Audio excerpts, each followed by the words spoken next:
So what do you think is the kind of leadership this country needs at this time?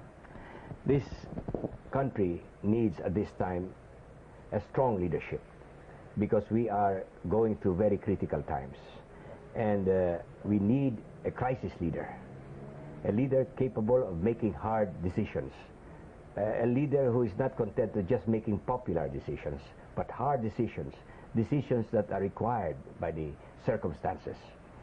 We need a leader who is not afraid to be unpopular. We need a leader who is not afraid to even risk his life to do what is good, whatever is good for the country. So a leader during critical times requires at least 4 essential qualities. First, he must be sincere, must say what he means and mean what he says at all times. Second, he must be selfless and always subordinate himself or any interest, any personal interest, any family interest, even the interest of friends, always must be subordinated to the national interest. The third is that a leader must be able to have a clear, a good grasp of the fundamentals of good government, because that is essential to the making of correct decisions. And fourth and last is that a true leader of the people must be able to be in 3 places at the same time. A true leader must be in front of the people to lead the people towards a definite direction. He must also be beside the people so that he can feel their pulse and suffer with them and even laugh with them. And third, he must be behind the people so that when people hesitate, he can push them forward. That is what is needed now, such a leader.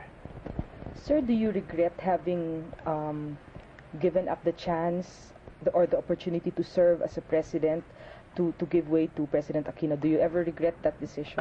I do not regret having made that sacrifice for our country and people, because I do not think any sacrifice can be too great for our country and people. Even our lives, we must be ready to lay down our lives for our country and people.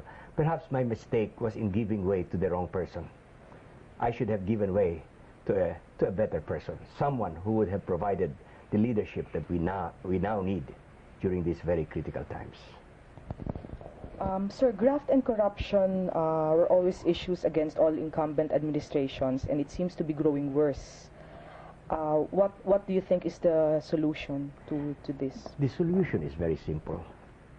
I think that all that is required is to enforce the laws.